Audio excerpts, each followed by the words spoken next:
You're under no moral obligation to tell anyone the truth under force, fraud, and fear.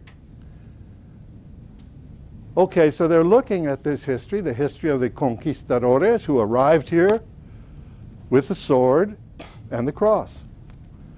And they're saying, look, we've got to turn this upside down. This history is embarrassing. And, you know, it's really strange. John the 23rd didn't live long enough to apologize for the history because he didn't even live through the council. But the Pope who just died, John Paul II, took it upon himself to apologize for each and every one of these things that was done in the name of God. He was saying, we must not put anything under the rug, whether it's a sexual scandal or anything else. We've got to let everything be in the open, to denounce what is wrong, and to acknowledge if we as human beings were part of these very sinful behavior. So that was a very good point in his papers. He even apologized for any role the church might have had in working together with the Holocaust of the Third Reich in the history of the Second World War. Many of us were in the field in the wake of the Vatican Council. I was in Guatemala, and previous to the council, we had almost a militaristic view of how we would conduct our missionary operation. Those in charge would give the orders and we'd carry them out. In the midst of this amazing council, 62 to 65, we're hearing things coming from Rome, which we never expected. Make up your mind in the field how to enter into the hopes, desires, and anxieties of the people you're working with. Enter into their hopes, desires, and anxieties hasta las últimas consecuencias, wherever it's going to take you, to whatever consequences. Well, this was awesome. It had a profound influence on those of us in missionary work at the time. For example, in the Catholic Church, as you know, we have confessions, and we used to hear individual confessions of people in various languages. Some of the languages we were terrible in. Guatemala, where I was, is a Spanish-speaking country, but it has 22 other languages. And we certainly weren't very good in those. Ixil, Canjobal, many other magnificent traditional languages. So we decided, in the wake of the council, instead of doing these individual confessions, let's celebrate forgiveness for 10 minutes for 500 people together and be done with it. And it worked fine. And what it did, it gave us far more time to get beyond simply sacramental practice and to get into the human needs of the community. That meant that instead of spending so much time, quote, in church, we were spending time saying, do these people have a right to unionize or don't they? And we were in the process of developing unions so they could protect themselves from a very vicious oligarchy, family rule, which thought it was quite proper to possibly pay the indigenous people 40, 50 cents a day, that was fair. To rent a mule, they might have to pay $1 a day, but they could rent an Indian for 80 cents, maybe 60 cents. And we thought that is inhuman, that is evil. The only way to get around it is to organize. So more and more of our time went into the organization of labor, also the organization of hygiene, also the organization of literacy, because people who couldn't speak Spanish were at a disadvantage in carrying out their lives in Guatemala.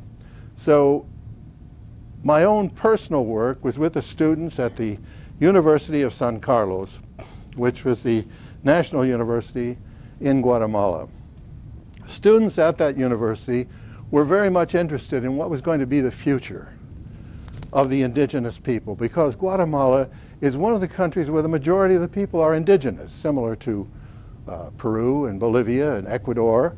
You have a majority of indigenous people. So these students had very high ideals, and they said, why don't we go out in little teams and give cursillos throughout the country in the matter of labor organization. And we use the methodology of Paulo Freire, who is a Brazilian educator, who believed that by teaching literacy, you could at the same time teach people how to assert themselves. And you do that by revolutionary pedagogy. If you're on the coast and the people are picking bananas, and they've come down from the high country, they notice they get more diseases on the coast, because the high country may be cold, but there are less diseases in the cold areas. So they come down to pick bananas, and their children begin to get sick. So you start a dialogical relationship with them. You may say, have you seen any sick horses down here? And they'll say, yeah, we have. Have you had sick children? Yeah, 2 of our kids have died. Did the sick horses have a horse doctor? Yes. Did your children have a doctor? No. Oh, your children aren't worth as much as a horse, are they? Well, I think they're worth more than a horse. You start, what's that? That's called a dialogue, right? You're communicating. Part and parcel of the essence of liberation theology is dialogue. You don't just take it from on high. I'm grateful that I grew up with this spirit.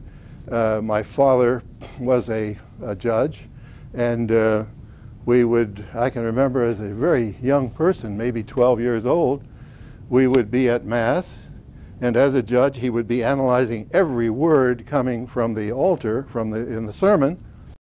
And one day, as we sat there listening to a very lengthy sermon, he wrote something on a church envelope and passed it over to me, speaking about the pastor, and on the envelope it said, "He has gone hopelessly insane."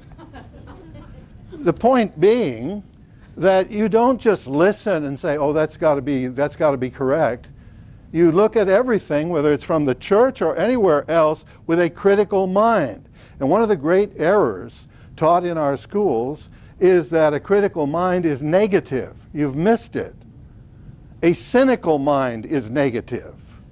Cynical means you're saying things are wrong and you can't do anything about it. Critical is saying you can do that things are wrong and they are correctable. Criticism is extremely positive. Cynicism is always negative. You can change it. That's why we have a college, because we think we can change it. We think we can make it better. So if we don't develop a critical mind, we're really not totally human. We have a reason to say, what's wrong? Why is this guy who just gave the sermon totally out of his mind? Well, I was thinking about it afterwards, and the individual pastor at that time was ranting and raving. There was no logic. The whole thing was really disgusting. And it started me taking a critical approach to things within and without of the church. And we had to do that in Guatemala as well. Now, unfortunately, in my experience in Guatemala, we were in the midst of a war zone the whole time. 1954, the United States invaded Guatemala and overthrew the government of Jacobo Arbenz. Arbenz had been duly elected, and we've done that many times historically, overthrown a duly elected government. In fact, if you took and compared and contrast the occupation of Guatemala with the occupation of Iraq, you'd find many, many similar things. In this case, Arbenz was elected. We didn't like what he was doing. He was dividing up the land of Guatemala and giving a good deal of it to the indigenous people. And he took the land of United Fruit Company, paid them the assessed tax value, and told them to get off the land because they weren't using it. And that was called, according to Washington, that was called communism. But it wasn't communism. It was land reform. So we invaded, overthrew the government, put in a dictator by the name of Castillo Armas in 1954, and Guatemala has been a de facto military government ever since. De facto simply means in fact. De jure, by law, they have elections all the time. Many dictatorships have elections. The matter of elections has very little to do with democracy. They always had elections.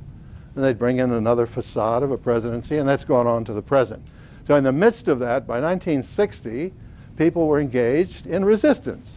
They said, we're not going to let this happen. So they developed guerrilla warfare in opposition to the existing government of Guatemala. Well, it was difficult for us to be in the field at that time because we were unarmed, teaching throughout the indigenous areas, and in the midst of our unarmed work, there was a lot of armed guerrilla warfare. I can recall